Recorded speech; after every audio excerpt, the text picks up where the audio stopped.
The secrets of inventory management. First, we need to define what inventory management is. So inventory management is about managing the quality of your inventory, as opposed to inventory control, which is managing the quantities and locations of your inventory. This really speaks to what inventory is the best for your operation. What do you need to maximize sales? That's the purpose of inventory, right? Is to sell it.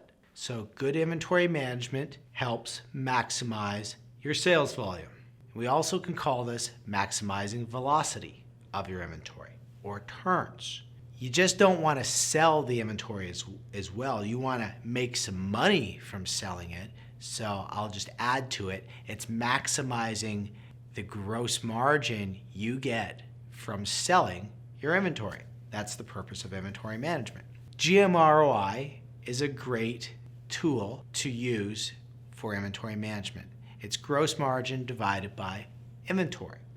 Okay, gross margin dollars over the period of a year divided by the average inventory that you carry gives you a dollar number. When we're talking about inventory management and using the various tools that I'm going to speak about, we're really talking about maximizing gross margin return on the inventory, and gross margin comes from selling inventory. So here are some tools for good inventory management. Number one, very critical to have an idea of what the right level of inventory is in the first place for your operation. Take your inventory number first and then divide it by your sales. You're going to get a number called inventory to sales. Okay, so knowing your inventory to sales is your first step actually that you can use as a tool with managing your inventory, because this will help you with something that's called open to buy. When should you be buying inventory and when shouldn't you be buying inventory? If you have too much inventory at any one time, you don't want to be buying new inventory. So having an open to buy system that is determined by your inventory to sales percentage will help you understand which level you should be operating at. You obviously want to be able to buy as much inventory as often as possible, but you only can do that if inventory is turning quickly. If inventory is stagnant or turning slow, you're not going to be able to try new inventory. So the goal is to try inventory as often as possible and to more than often have an open to buy for new merchandise. Now the problem that people have out there is that they end up having a stagnant inventory and they continue to buy new merchandise, which causes an elevation in their inventory to sales to an improper level. This would lead to a situation of over inventory and lower cash flow. So we don't want to have that situation happen in your business. That's why having a good open to buy based on an inventory to sales percent that is right for your store to act as a guideline is a critical tool to implement in your operation. Okay, here are some more tools. Analyzing your best sellers. On a weekly or bi-weekly or monthly basis, look at your best sellers by vendor. Are they in stock? Do you need to reorder any? What kind of price do you have them priced at? What kind of gross margin are you getting at that price? By looking at that kind of detail, it's key with maximizing the revenue potential from those best-selling items. The more you can sell the best sellers, the faster your turns are going to be. And the more often you have those in stock and the less stock outs of best sellers, the faster your turns will be.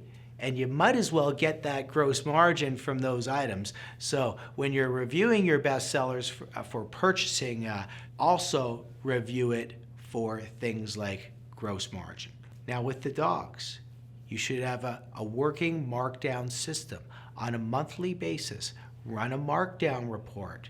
It'll show you 6 levels of markdowns where the parameters are set up in your system. It'll show you how old the inventory is, and you can see the inventory. If you have your parameters set every 60 days, you'll see the inventory that's 60 to 120 days old in the first period, and then the other periods 2 through 6, they'll be increasingly aged.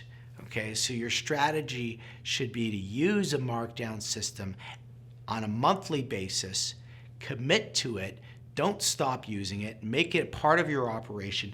This is what helps you identify and get rid of the slow-moving portion of the inventory so that you will eventually have some open to buy. All these systems that I'm going to mention work together. So if you have a good markdown program and you keep your bestsellers in stock at a greater percentage of time, you're going to have more open to buy and a greater velocity of inventory. If you just do one of these three things without the other, then they're not going to work as well together. Okay? So here are some other tools with inventory management. Most of you out there have a warehouse. Some of you have several warehouses. Very critical to have a functioning merchandise to display program. It's one of the cornerstones of inventory management, in my opinion. At least on a weekly basis, run your merchandise to display report.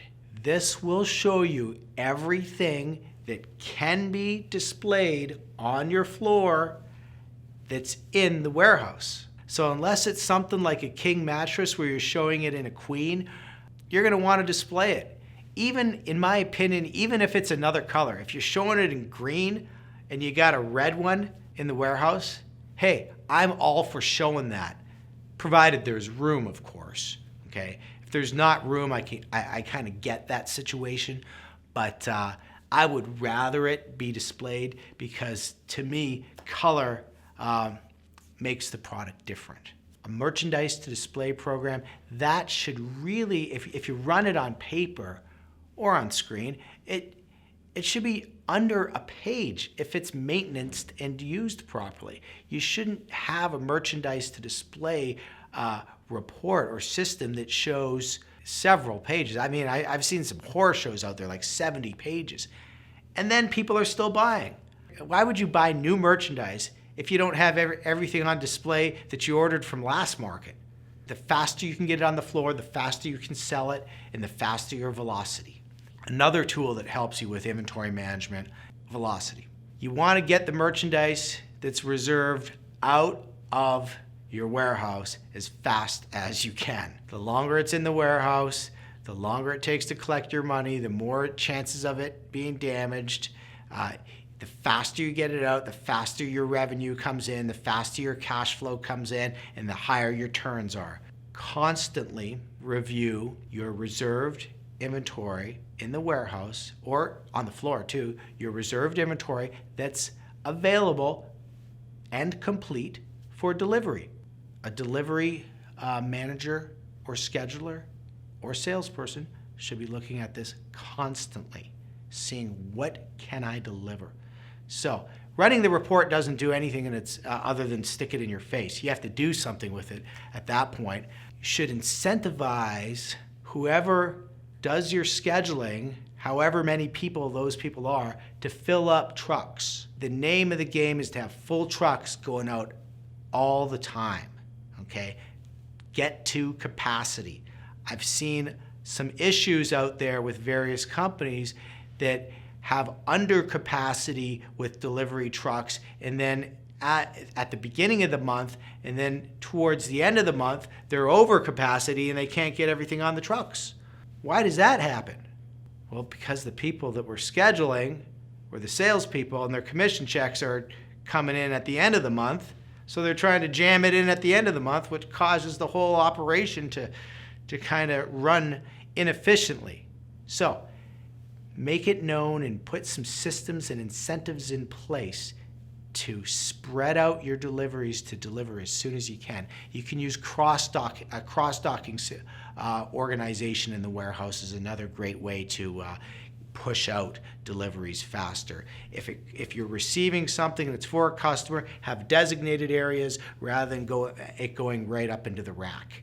Okay, so it can go out faster rather than going up and then back down for picking. You can go to the cross dock, then right out to the prep area before delivery. Inventory management all boils down to keeping your best sellers in stock more often on the floor so your salespeople can sell them at a higher gross margin, and getting rid of your dogs as fast as possible, getting as much margin out of them as possible so that you can rebuy new merchandise as fast as possible. It's really just like a wheel, and the faster you turn that inventory wheel, the more money it generates.